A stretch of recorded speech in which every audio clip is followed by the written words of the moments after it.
Yo, it's not quite Throwback Thursday, but today we are talking about dealers making acquisition deals on a handshake, Disney keeping dreams alive, and Ethereum, the cryptocurrency, having a very, very big day.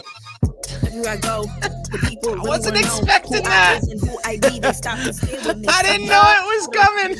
You know, I don't know if that's how Ethereum experts would talk, but I am watching Stranger Things right now, and so like he's in like it would be much more like, well, so we had a very big day, so we have something to report to you, and it was very nice. I don't know why I just started. I don't know how like we just grew somehow that happened. Grew. I don't know. We're gonna just pull out every accent we can in the opening of this show.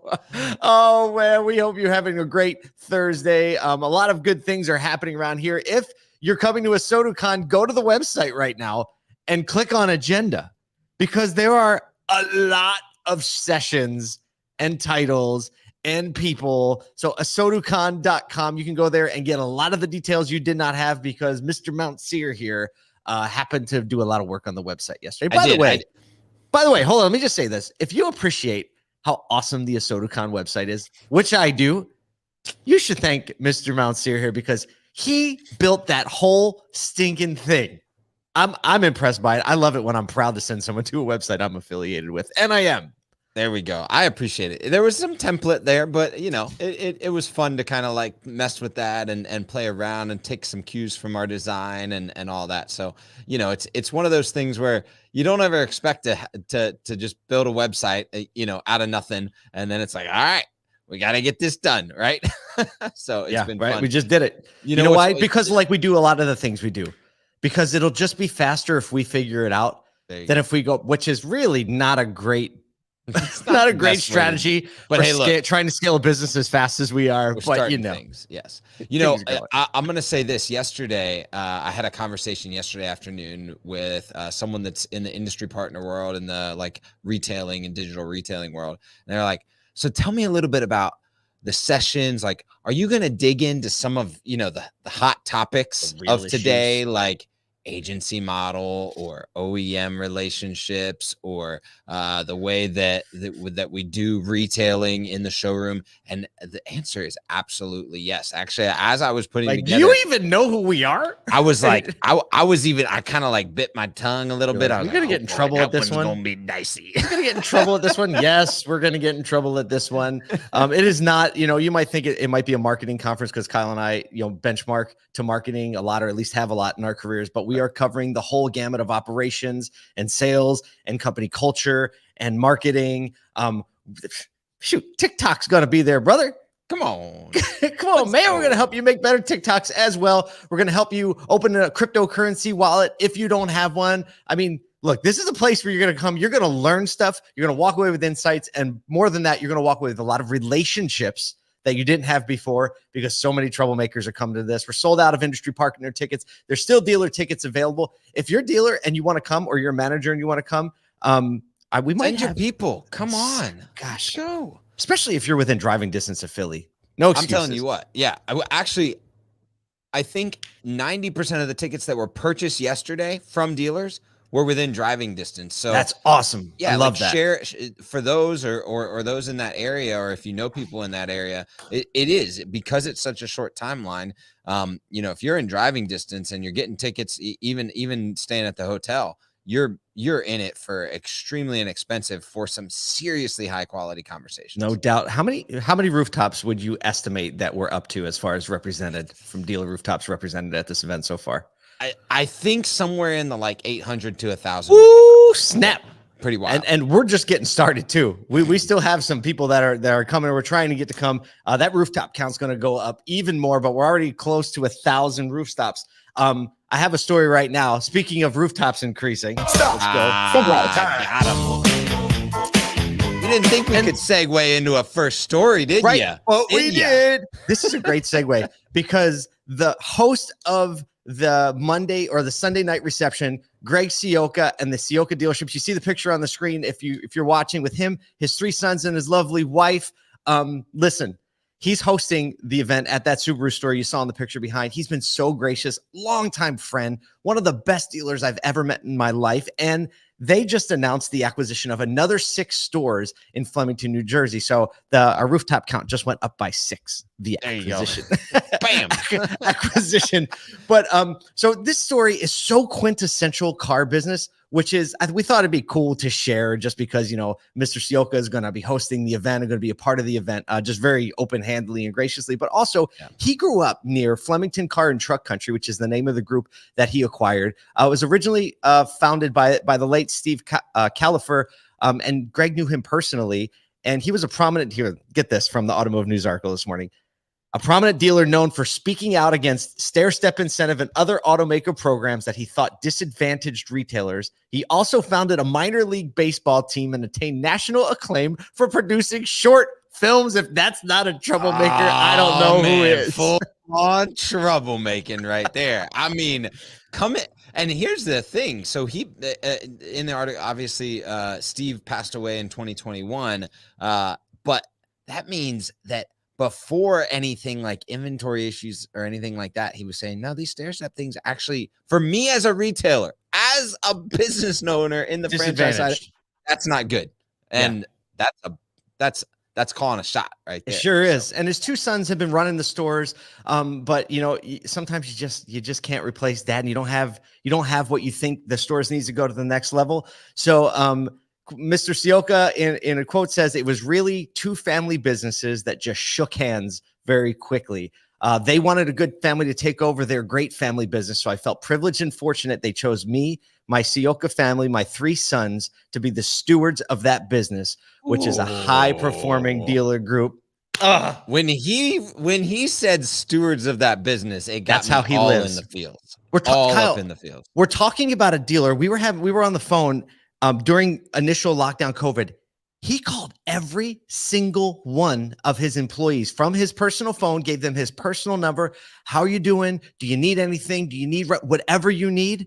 Whatever you need. If it's rent money, if it's food, if we have you, let us know. We'll take care of it. He means it when he says it. You know, and so it's cool because they're expanding their portfolio. They've added Porsche, Infiniti, Chrysler, Dodge, Jeep, Ram to the portfolio. That's their first stores there, and they have all kinds of plans. If you click on the link in the article, you can go read it. All kinds of plans to build new buildings and separate this and just make it great. And currently they rank 83 on the Automotive News Top 150. That's probably going to be higher by the end of this year, by the time the next list comes out. But got big aspirations. Right. I'm guessing you're right. Yep. Look, you have to come meet him.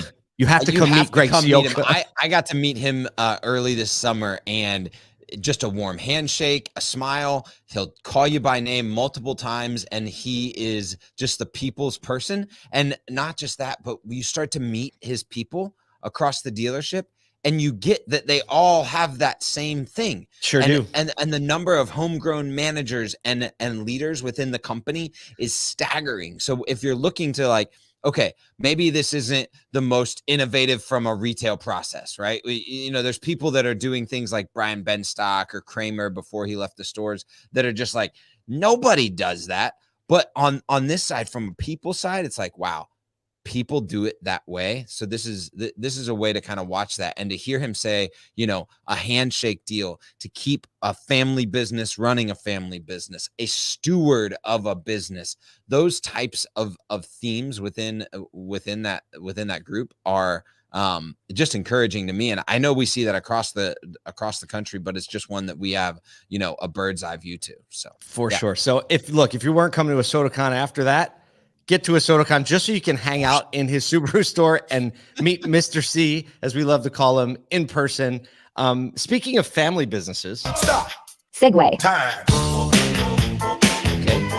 Okay. Well, I mean, family businesses, like businesses that are oriented toward families. Disney's not quite the family business anymore. No. But Disney's earnings and streaming prices are both up. That's great. Our earnings are up, and as well as their theme park traffic and streaming subscribers. So their revenue is higher than expected, 26% in their earnings call yesterday, which caused the stock price to jump 7% in off hours trading. And this is super cool. When combining Disney Plus and Hulu and ESPN Plus, all their holdings, put that graphic back up. Isaac, put that graphic back up. Oh, they just said to Netflix, sit down. Sit down. They are now more subscribers than Netflix. It's pretty impressive. And I'm still intrigued as to what they're really going to do with Disney Plus. Just because you know, I hope that they keep it very family oriented. I know that there's been some conversation that there's going to be some new entrants into the space in there, and I'm glad that they have Hulu to kind of keep some separation between the family side of the thing and then the rest of media. Yep. But just with the way that ESPN Plus is going and the acquisition of streaming rights, they are definitely a force to be reckoned with. But it's really interesting to me because it's like, we quit cable to get this, but it's really like mini cable. It's getting cable. It's getting to be cable again, but at least you feel like you have some control over it. That's so true, man. That is so true.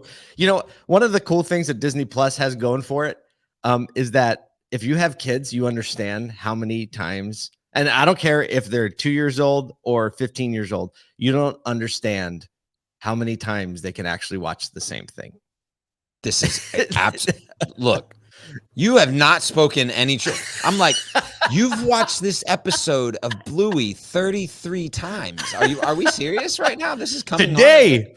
I love it. I love it. Oh man, my kids are all over that. I know every word to Encanto and Frozen and Wreck-It Ralph. And now that we have little Jaden, right? I'm going through it all again.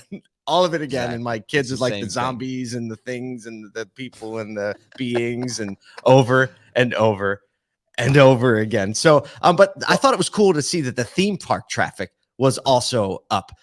They aren't able to staff to capacity still. They have hiring challenges just like everyone else. However, this is, I think, a very keen lesson for retailers and auto dealers, especially. Profit margins are higher than ever as they figured out a way to rise spend per guest at the store. And they also implemented Lightning Lane and Genie Plus, which are two apps that people can really plan out their day and move through the park more efficiently. So revenue is up and customer experience might be up too, because reservations and I mean, how can we not learn from that? Well, I love the fact that when you plan a Disney trip, they think about it. If you've ever done any Disney University things, they think about the experience from when people get off the plane or get close to Orlando. They're thinking about what might people do as they get there. And then to take that into the park and go, oh, you can plan your visit and you can know and come to expect what's going to go on. That's something that any business can take. Understanding okay, when people go into any business, I don't care if it's an Apple store, a dealership, a Walmart, there's a level of anxiety that happens. And the more we can do to reduce that level of anxiety, actually the reason why your Kroger's and your Walmarts and all that are organized the same way, no matter where you go in the country. And basically the only option is they flip the store on its head because of where the entrances are, is because it breeds comfortability in your shopping behaviors. Yeah. And so thinking about that as a retailer is, how can I breed comfortability in shopping behaviors, similar to how a theme park might say, hey, look, we recognize that coming here is a big, audacious task. We're going to free you up to make sure not have to worry about it by pre-planning your visit and helping you move through the park more seamlessly. That it's just a lesson in customer experience. Absolutely. Absolutely. It is. Back to streaming for a second, you're like, what is Disney Plus going to do? So one thing they're doing is adding an ad-supported tier. And I thought this was hilarious. Oh, yeah. And especially after you're going to be able to hit that button 2 or 3 times as I talk about this. So Disney Plus is right now $7.99. So I was thinking we're adding an ad-supported tier. So what we're going to do is offer a $4.99, get a lot more subscribers that weren't in the market. A few bucks less might incentivize. No, they're like, we have great news. We're introducing an ad-supported tier. So the subscribers are like, oh, great. New people can get in. They can. But no. So if you're a regular Disney Plus subscriber, your $7.99 that you're paying now is going to go to $10.99. And the ad-supported tier is now going to be $7.99. Also, they are gonna bundle Disney Plus, Hulu, and ESPN together, and that'll be $9.99 a month. And so it's crazy to just see they know they have not ESPN, just Disney Plus and Hulu. I was going to say, because I think the third one, all three of those ESPN's going to $10.99 a month or $9.99. All three of those are $13.99 together. So I'm sure that's going to be a raised price as well. Of course. But here's the thing. In comparison to GM's announcement, people actually want $3 as compared to $45 a month I don't think people are going to be that mad in making that change to continue to stay without ads. And honestly, like the level of inflation over the past 3 years, proving out a $3 ad supported tier bump. Yeah. No biggie. Everyone's over it. CEO Bob Chapek said actually that he sees that they have a lot of room in the price to value segment. Sure. And I agree, because again, you have kids and you know how much they depend on that Disney Plus for your sanity. But he also hinted at an announcement with a partnership with a sports book. So think about this. Now, it seems really weird to say that Disney sports betting. However, you do have to be legal age of sports bet. However, they said their sports fans under the age of 30 are super excited and into a level of utility between your programming and be able to seamlessly play sports bets and have some fun that way. So, man, look, if your betting thing came up on your ESPN Plus and you could use your Apple TV remote easy to select something or voice select, like anyone that's into low level betting that's dangerous. That's like the one click shopping at Amazon. Dangerous. It's unbelievable. So either way, when you boil it all down, look, consumers are still spending on entertainment. There's new ad inventory coming soon because Disney's going to release an ad supported tier, which I think provides some more opportunity for automotive advertisers and marketing. And also, look, being willing to change your model to fit your consumer is how the best companies operate. You can do that as a dealership today. Wait a second. Ad supported tier.